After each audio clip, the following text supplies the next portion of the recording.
Седеше на клупа во манастирот, на светецот што ја убива ламјата, и ја слушаше како клокоти лековитата вода. Отиде до неа, се зами и му се отвори видот. Почна да гледа слики, настани, судбини, состојби. Го слушаше гласот на Темен како зборува со него. Смеењето на Бела, дувањето на ветрот по кориите и гласови кои довикуваат: разбудете се, ангели! Разбудете се! Го тресаше човекот што му го отвори манастирот. Сте заспале. Морам да затворам. Доаѓа мракот, му рече. Арслан стана. Од палтото му падна револверот. Човекот го прекори со поглед. Не се влегува во храм со... Простете, се извини Арслан. Ве чека една девојка, му рече. Арслан се замисли. Која девојка? Ме следат, мислеше. А надвор стоеше таа. Косата й беше навеана од снегот кој трупаше. Очите й сјаја како звезди. Здивот, дишењето му носеше чудна возбуда. Сакам, отвори уста. Арслан ми го сопре зборот и ја стави раката преку устата. Слушаат, и рече. Шептеше. Кој? Се зачуди таа. Арслан се насмевна таинствено.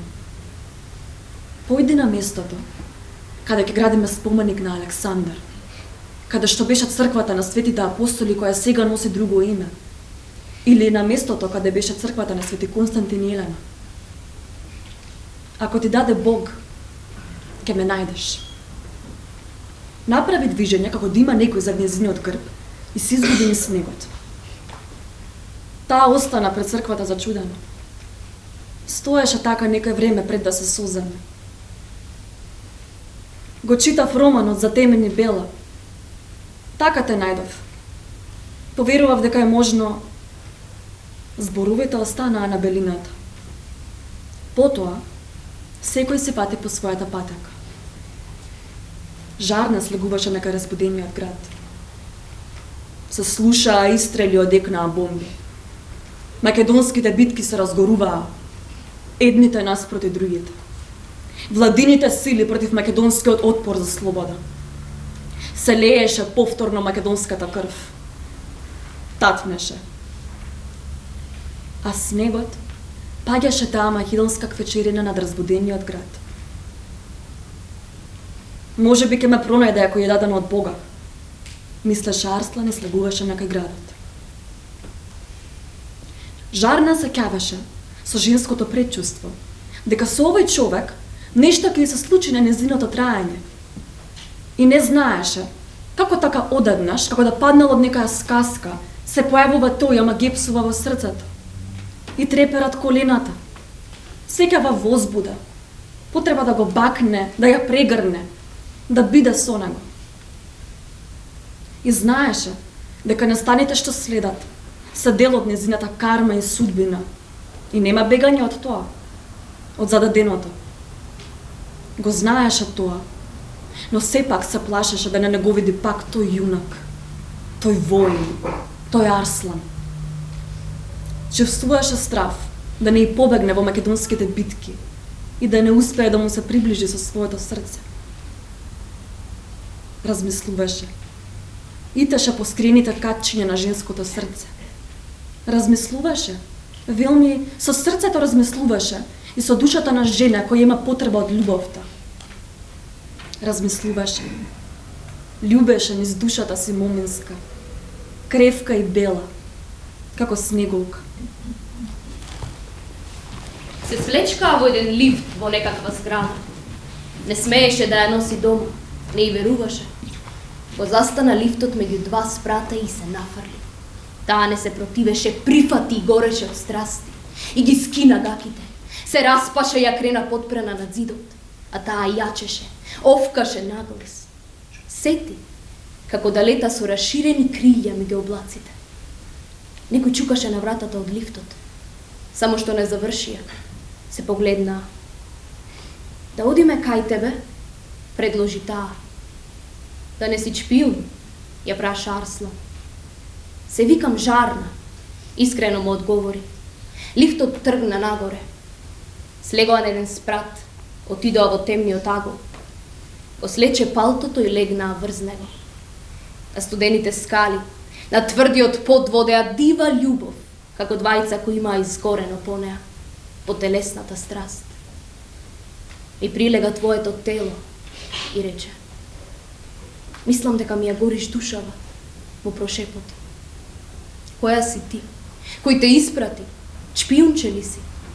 Ми местеле моми, чупи да ми влезат во трагата, но сепак некој глас ме предупредува. Некој од ангелите ме разбудува и вели. Ми се распадна телото, ме доведе до треперење, душата ми се тресе од сласта. Имаш некоја сирова сила, некаков жар кој ме запалува сета, му вели.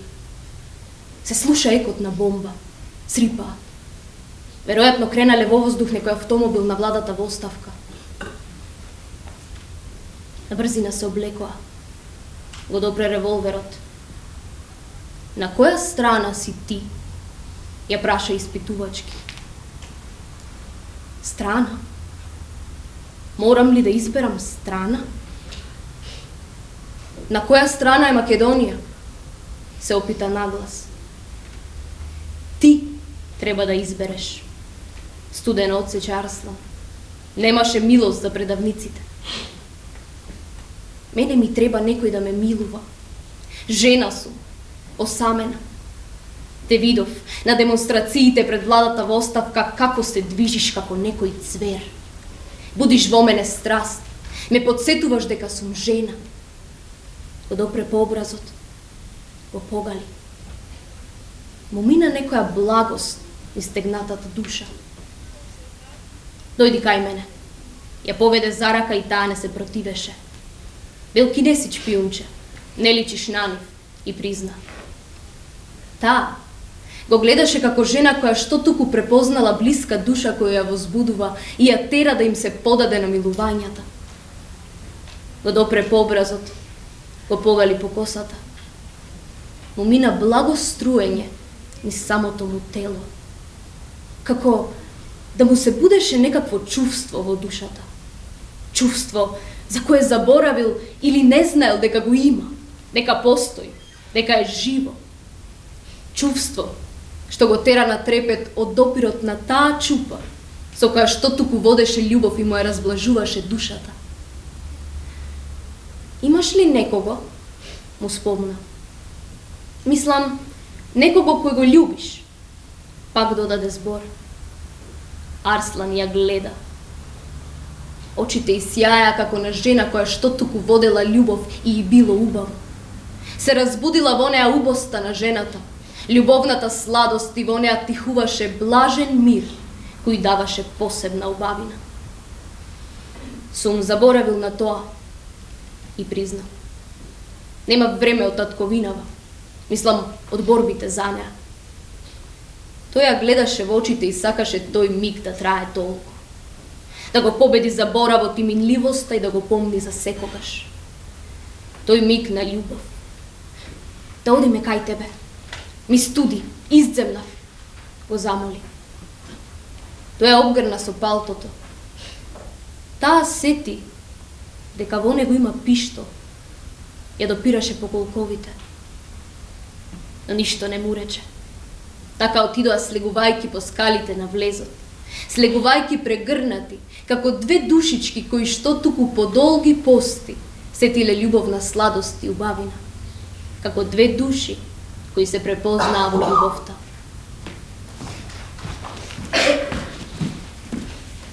Често слушаше шумови кои не беа од реалното време. Доаѓаа како некако фабер од некоја друга реалност. Струење на ветер, шум на лисија, тропот на колјски копита и јурична фаланга која ништи се пред себе. Крик на жена и деца.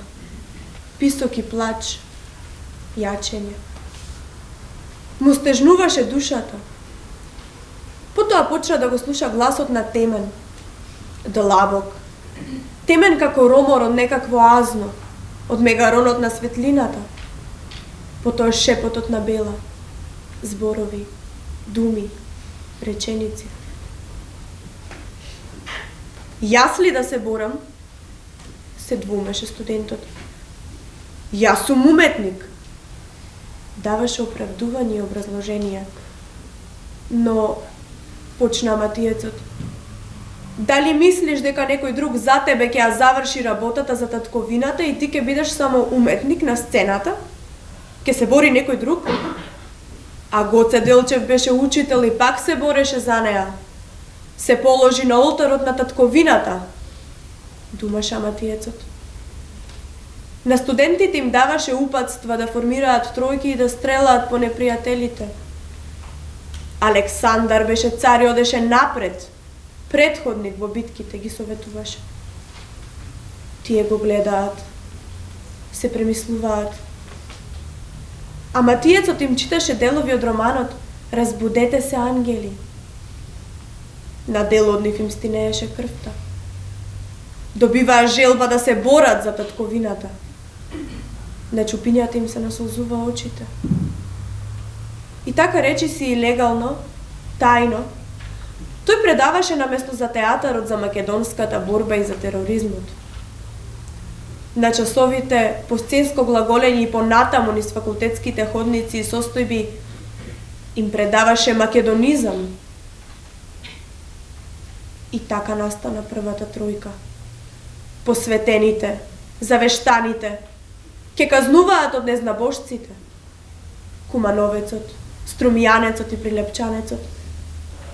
Нивните тајни имиња. Тие го знаеа само него. Се заколнаа на верност по древен адет. Дека ако извршат предавство кон другарите или делото, душата да им ја земат самите тие или Бог лично. Дадоа завет за тоа. Потоа, секој од нив формираше своја тројка, своја единица. И така по системот 3 по 3 се формираше мрежа за борба против силите на поранешната влада. Така го почна урокот според дружбите со Благој Х, председателот на тајната македонска револуционерна организација.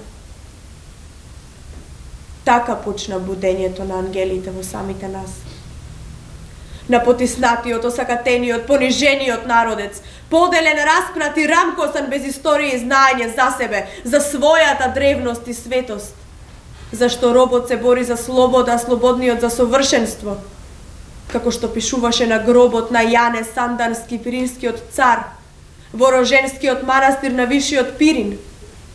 И како што Матиецот им раскажуваше на своите студенти за правото на слобода, кој се заслужува само со секојдневна борба за неа. За неа. Но му одговори Матиецот на својот студент. Дали мислиш дека некој друг ќе се бори за тебе и твојата слобода? Му го срочи и го остави да зрее во него поривот за слободата. Се викаше Галикот. Беше даруван од Бога за театарот. Имаше чувство за разбирање на причините и последиците, но немаше срце за борба. Само жртва. Велми за тој час, за тој миг. Тогаш Матиецот кини се низ факултетските ходници и го остави така раздуман и затечен во срештата со битката за слободата. Неговиот студент Галикот, чии што славни предци биле предводници на македонските дејанија, битки и искушенија.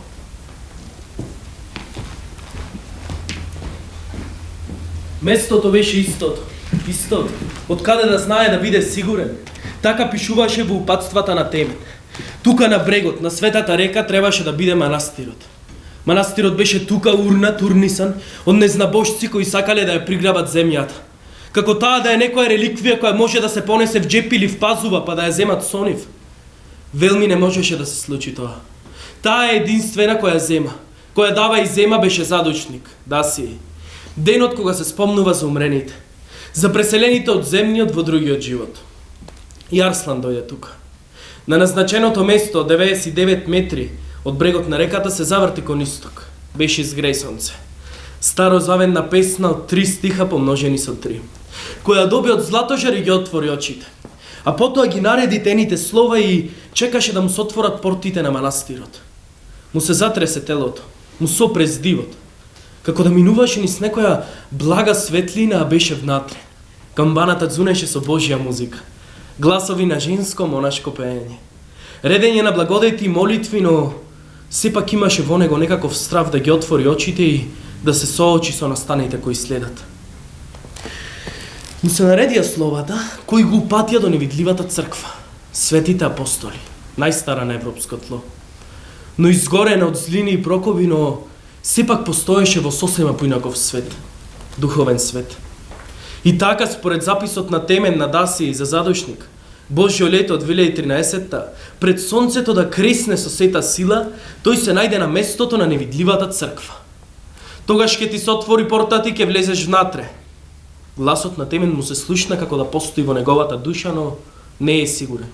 Се плаши да ги отвори очите и да се соочи со настаните кои следат.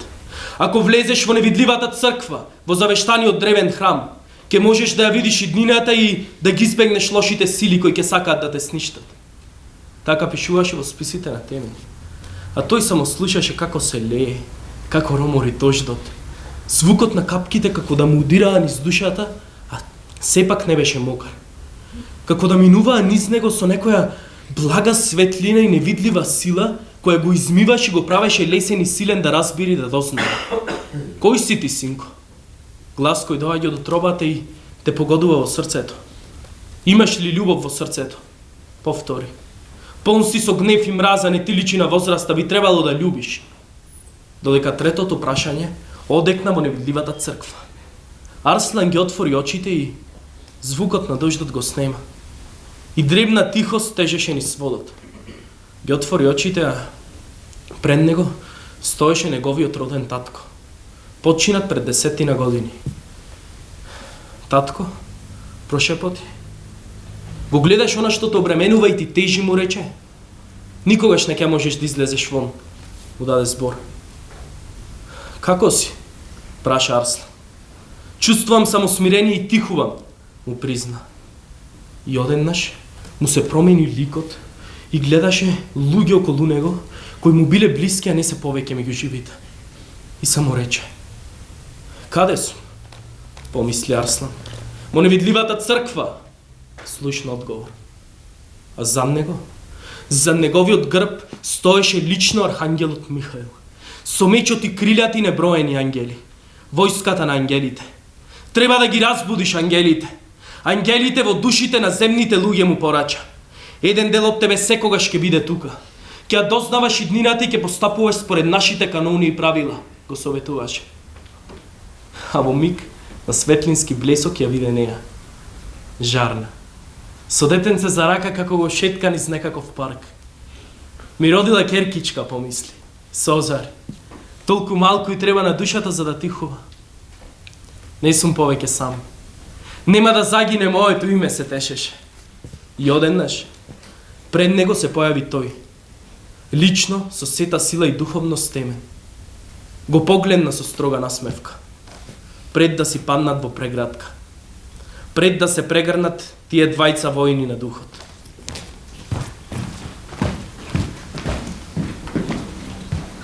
Спростерен преку нејзиното тело умираше во љубовта. Кога дојде до врвот на сласта, сети како да се откина од него некаква болка. Долго натискана скрб, потиснати чувства и спомени. И таа доживеа благост, им се залепија телата. Спласнаа еден во друг. Умирам во тебе, му рече. Арслан молчеше, се уште чувствуваше како му истекува сета тага и сиот јад од душата. Никогаш не сум доживеал вака, и рече. Ја прегрна со нежните прсти и ја милуваше по грбот. Тој се ќаваше како од него, како некој вруток истекува болката. Потоа тој почна да лее солзи. Жарна почна да го бакнува со врелите устички. повторно се смируваше неговата скрбна душа. Шепотеше тивко како ветер низ тивка задремана гора. Те љубам, бесконечно те љубам, ангелче повторуваше. Не можам да дишам без тебе, сонце мое мило. Му зборуваше и го милуваше како детенце кое никогаш не доживеало љубов. Арслан за прв пат со неа, со оваа чупа, со жарна, доживеа вистинска љубов. За прв пат помисли дека би можел да побегне од оваа грозна братоубиствена војна, да побегне со неа и да се изродат джагурчиња. Дали би можел така да постапи? Едноставно да ја здувне во некој мирен свет и дрмба за капиталистите, за глобалистите, за масоните и нивните слуги по 15 сати на ден да им служи и да робува. Но така ќе биде со жарна, таа ќе му изроди детуленца. Ја дополнуваше размислата со приказни и предпоставки. Мислата е брза, најбрза и стасува до каде што не може да се стигне со телото и духот. Тоа е точно насочена енергија која поаѓа од нас, од самите нас, и ја преминува границата на сегашноста, минатото и днината. Потоа сети желба, внатрешна потреба да се спои со нејзината душа, да ја топира нејзината телесност, устните, колковите, нејзината кожа која му предизвикува блажена дразба, боските, меки како памук во кој се таи женската душа, очињата кои зрачат со енергија која му дава смисла да го има како маши вљубеник во неа. Ги зафати страста. Две тела спласнати, ослободени, кои разменуваат љубов. Полека, меко, трајно поминуваше во нејзиното тело, длабоко во неа каде што почнува древен дамар за продолжување на самиот живот. Воздишките им се споија во летна крилца на две пеперутки кои се среќни и весели. Трепереа нивните души. Беше тоа еден миг љубење, миг на себе потврдување како сила Божја во која се спојуваат две души во свето заедништво. Треперење на љубовта, на самата љубовина. Миг во кој тихува душата и се крепи за понатамошните искуства и искушенија во земниот живот. Утро во гора ја прегазуваше реката. Беше надојдена од топењето на снегот. Шум на силна вода која носи се пред себе. На средината на водата стои детенце со крупни очиња од кои течат солзички. Што ти е? Зошто плачеш? Што правиш над водата? Арслан упати неколку прашања. Јас сум твојата болка. Кога те боли душата ми се леат солзи по образиве. Кога си насмевнат, јас сум среќен, му даде. Дури тогаш забележа дека детенцето престана да плаче и дека стои над водата. Реката беше силна, го занесуваше, сакаше да се приближи и да го допре детенцето, својата болка. Сакаш да ја допреш болката? Му се насмевна. Таа доаѓа само ако имаш слабост кон неа. Ете, реката која те влече удолу, те носи во обичен живот, како и сите, како и едните и другите. Кој пат ќе го фатиш со рекава? Арслан покажа на спротивниот брег на водата. Детенцето се насмевна. Таму не те води судбината, пријателе. Можеш да одиш или со матицата, или спроти неа. Ќе те носи матицата со текот на рекава или ќе фатиш угоре, кон изворот. Може би никогаш не ќе стигнеш до самото било ако немаш доволно верба и упорност. Но барем, неќе ти биде жал дека не си се обидел му соопшти. Остана само миг да се двоуми. Потоа Арслан се упати нагоре, кон изворот. Детенцето го немаше. Исчезна самата болка.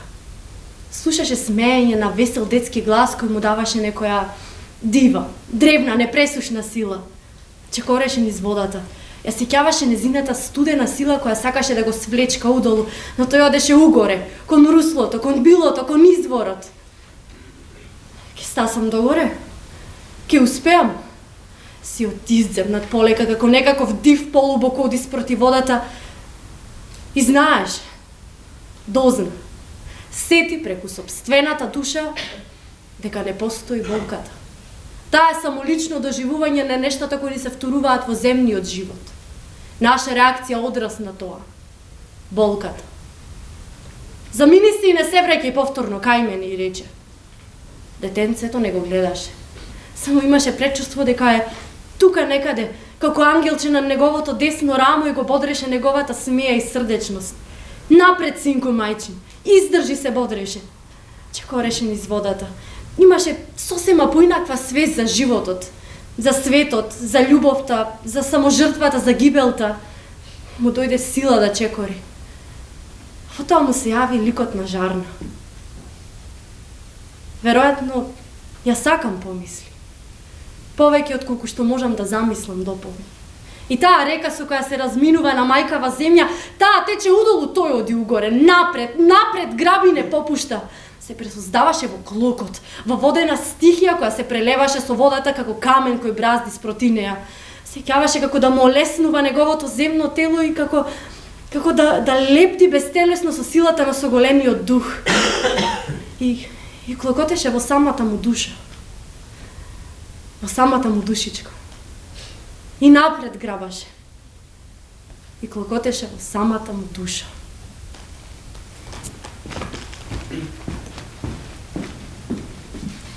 Влезе во театарот. Не му беше лесно да се реши. Требаше да биде премиера. Полна сала публика. Костими, шминки и парфеми. Слој на побогатите кои дошле да се покажат. Му се темнеше од сето тоа. Надвор народот пекаше за леп и слобода. Празник на мртвата култура. Отиде до тоалетот. За цевките за одвод стоеше куферчето. Го позеде. Го однесе во средината на гледалиштето. Ја намести бомбата да пукне за 20 на минути и ја турна под седиштето. На неговиот телефон намести будилник со тресење на 15 минути. Потоа се свлечка во седиштето во големиот театар. Ке ги разбудам тие ангели во ова заспан народе, мислеше. Нема да дозволам да ја поробат мајката земја. Мислеше и мирно чекаше да започне представата на сцената. Чекаше да започне представата на сцената. Вечерва ќе има крвна жртва Дионис, како во времењата на Стара Македонија. Ке видите вие кој е Арслан, бедници. Ке ви наплатам за сите срамоти, забрани, понижувања, мислеше. Беше полн со гнев. Не можеше повеќе да трпи како му ја понижуваат земјата. Не можеше.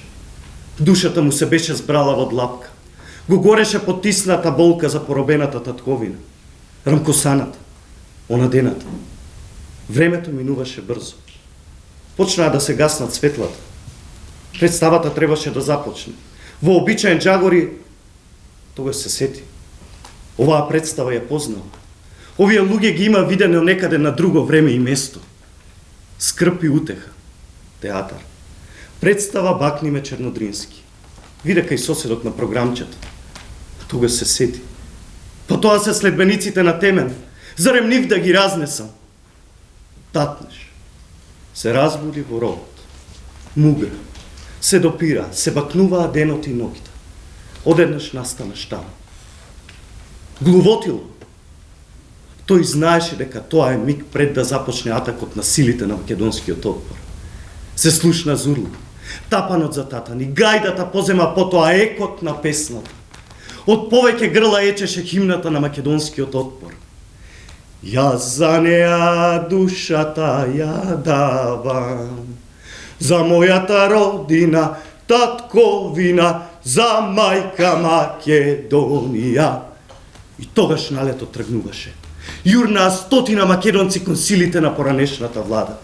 Беше тоа енергетска сила која урива се пред себе. Татнеше, истрел, бомби, запалени тела, овкање и лелек. И срчва и бол. Таква беше борбата. Арслан јурна меѓу првите и ничкосуваше од предавниците. Куршумите однапред не му можеа ништо. Прв влегуваше меѓу непријателите и отвораше порта во нивниот ров. А потоа ги дотепува. Падна уште едно упориште на предавниците. Се пребројуваа умрените, се преврзуваа ранетите. Арслан седна на еден камен. Тонеше во мислите. Тогаш виде некој момче кое наместо него ја остава бомбата во театар. Наместо него. Беше тоа предчувство и провидение. Го запомни тоа и тонеше во краток сон после битката. Во белина. Во некоја снежна белина која му ја смируваше душата.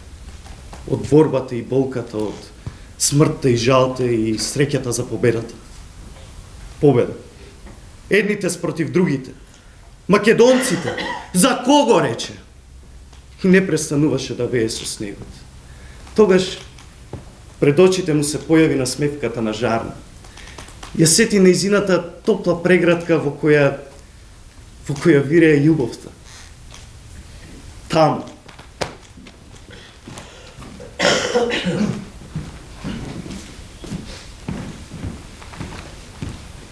Дојде наскрбена, тмурна како есенски ден, темна. Се тресеше од нервоза. Што ти е? Ја праша Арслан. Ништо. Само сакам да бидам сама. Му даде краток и студен одговор. Носиш болка во себе. Дозволи ми да ти помогнам. Ја замоли. Таа не сакаше. Се сврте и појде по другото. Арслан тргна по неа.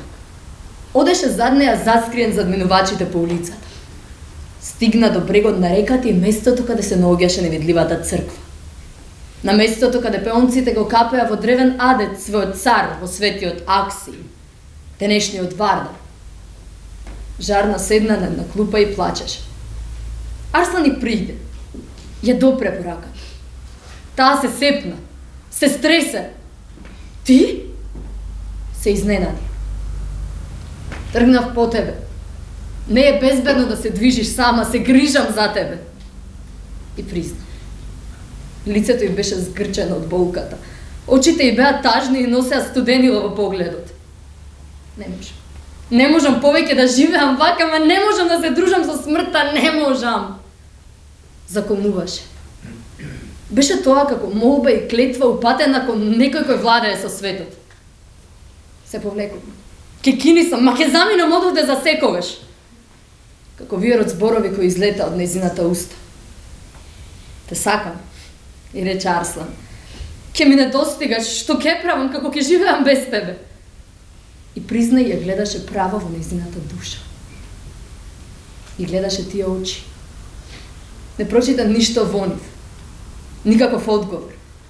Само далечни студени состојби на нејзината напатена душа. Брцна во джебот од палтото и извади ливче хартија. Му го подаде на Арслан. Земи, му рече заповеднички. Ја пронедов нејзината адреса. Живее близу до невидливата црква. Се уште се вика Бела. Тажна е и изборува со птиците. Ги рани голабите. Седи во клупата на паркот и по 100 пати го препрочитува романот на третиот Хомер. Го топи со солзи лицето на Бог. Знае да запее со птиците. И доаѓа песната, ја пушта низ душата и лекнува. Му го подаде листот со нејзината адреса. Арслан ја крена за рамениците, ја прегрна силно и ја крена од земјата. Те сакам, ангелче. Ке ти ја исцелам болката и тагата. И шепотеше и ја гушкаче. Внимавај да не ја исплашиш. Не сака да разговара со секој. Повлечена е во тихување. Му додаде. Потоа седна на клупата крај реката крај неа. Молчеа. И слушаа како прикажува древната река. Речниот бог Акси, спомнат кај Хомера. Тече најмалку 3500 години оваа Божја река. И кажа. Жарна се насмевна. Прости ми. Ми надојде некаква скрб. Проговори. Арслан ја гушна како сестричка. Потоа ја бакна нежно како што се помирисува нежно цветче. Жарна повторно се насмевна. Пак си старата. И кажа. Двајцата се насмевнаа заедно, наглас. Арслан забележа присуство на шпионите на поранешната влада. Во миг се разделија на спротивни страни. Го допре оружјето под палтото и го откочи за секој случај. Жарна се измеша со минувачите, да може полесно да и се заметне трагот. Така живееа во време на предавства и гибелштини. Арслан пукна во воздух, да го привлече вниманието врз себе, да и биде полесно на Жарна да го заметне трагот. Бегаа преплашени минувачите, се празнеа улиците, летаа птиците, а тој трчаше и влезе во една зграда. Беше тоа една од нивните бази во центарот на градот близу до Собраниската тврдина. Внатре го чекаа тримината. По половина час им се придружи и Жарна. Пак беа заедно како борци за слободата на земјата им. Никој не знаеше од организацијата дека се сакаат.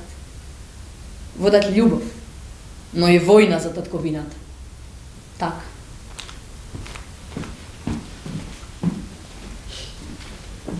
Жарна плачеше. Липаше наглас со солзи кои се обидуваше да ги придуши. Да не течат. Да не излегуваат од самата и душа. Не можам повеќе да издржам, не можам! Го виде Арслан дека ја гледа со тажен поглед. Ја прегрна. Ја стегна силно како да сака да ја впие во себе и рече: "Ке ти исцелам болката. Дојди, ангелче." Таа се истави. "Не можам повеќе да убивам ниту за неа, ниту за било кого друг, не можам!" Мислеше на земјата. На татковината.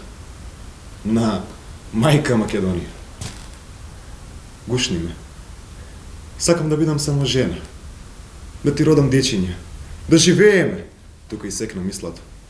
Да живееме. Мислеше. Сети што каже.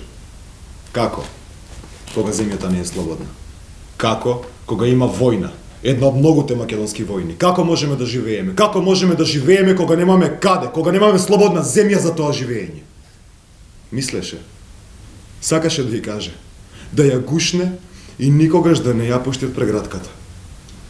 Да ја згрее душата. Да ја бакнува. Да ја милува.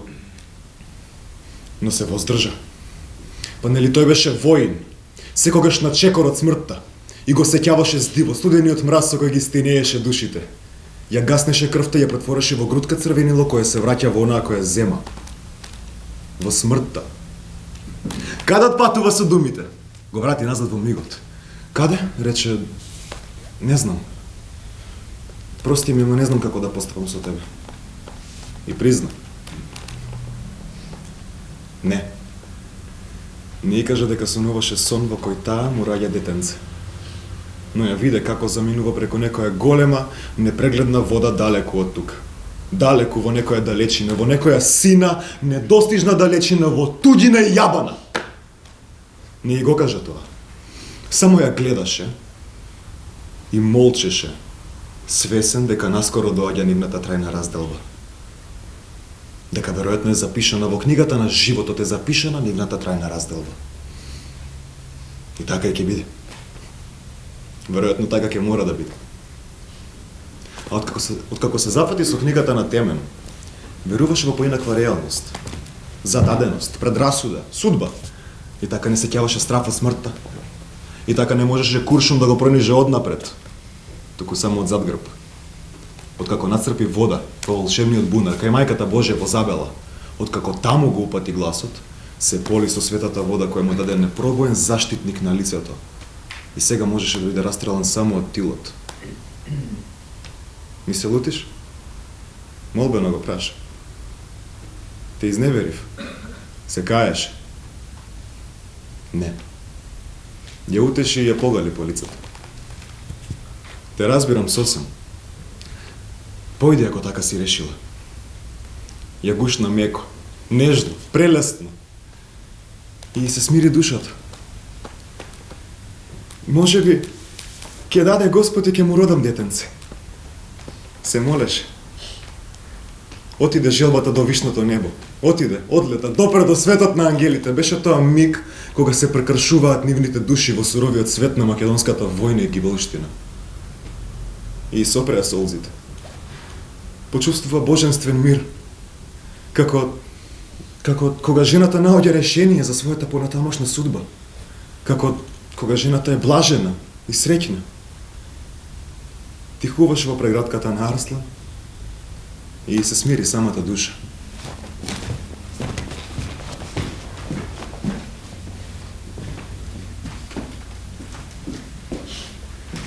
Стоеше на сред невидливата црква. Тивка музика, пеење на птици, шум на ветер, пеани на ангелски гласови. Гледаше навнатре и нанадвор од себе си. Го гледаше надворешниот свет, но имаше чувство како да го гледа и внатрешниот.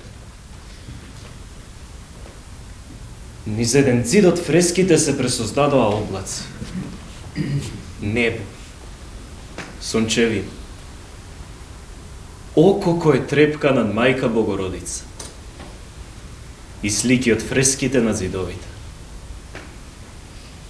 Можеш да ја видиш и днината, синко, но има едно но.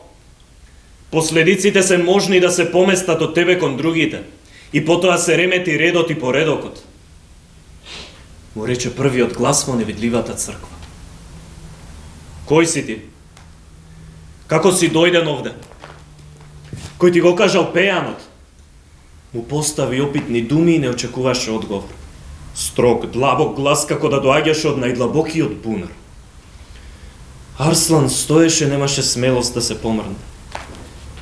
А низ него минуваа слики, фрески, икони, гласови, облаци, птици, лееше дожд, вееше снег, го дуваше ветрот и реката по која се качува нагоре како да му влеваше во душата. Сепак, тој е внатре во црквата. А има чувство како да е надворно отворено меѓу облаците. Како да го дува ветрот, да го врне дождот, вее снегот, да му ја грее снагата јасното слънце, да го навева снегот и да му пеат птиците. Безброј расширени крилја кои леткаат во височини на небото на бескрајниот дух. Се чувствуваше лесно, како да излегол од собственото тело. Како облак кој го носи ветрот низ сводот Божи. Како да излегол од светоземно тело и го гледа од растојание. Како да се гледа себе си. Како да се запознава самиот себе си преку својот дух кој излегол на кратко од собственото тело. Во името на Отецот, Синот и Светиот Дух, се помоли наглас.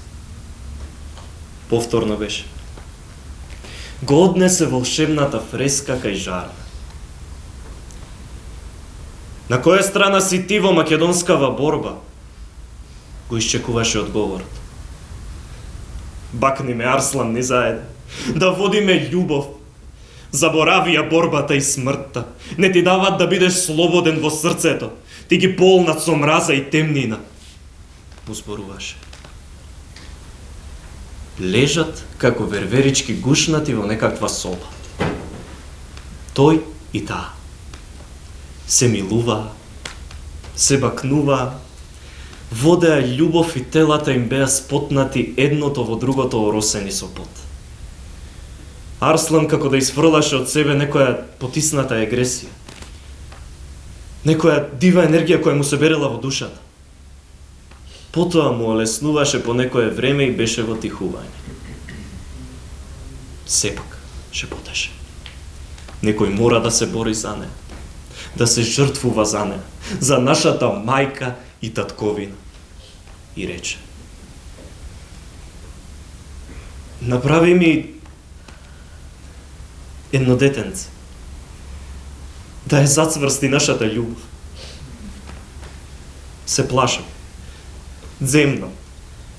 Тивко. Едва и чујно шепотеше таа. Жарна го бакна. Меко. Прелесно. Го носеше во поинаков свет. Усните й беа топли и меки и се допираа со неговите. Полека. Како благ утрински ветер низ полето што дувка. Потоа ја позема леко, не престанувајќи да ја бакнува. Се уште е пред зидот на невидливата црква. Волшебната фреска. Патуваше низ себе, низ собствените чувства и спомени. Љубовта е страшна сила ако не те завладее сета. Ако не ти ја завладее душата, ќе направи да создадеш неверојатни дела. Му споруваше. Бел ангел стоеше спроти него. Ако се задлабочиш премногу во фреската, ќе те одвлечка некаде. И потоа не ќе можеме да те вратиме во романот на Аматиецот, во самиот живот, синко. Го гледа со блага синевина. Ме разбираш ли? Го опита ангелот. Арслан молчи. Застанал пред фреската и не се помрднува. А има сетивност дека во ниту еден миг не стои во местото. Дека лета, патува, минува низ временските спили на минатото, сегашноста и днината и не знае како да сопре. Како да остане во невидливата црква и да го дочека Темен да му ја слободи душата? Како да сопре? Каде да сопре? И кога ќе се врати Темен да го ослободи од оваа чудесија?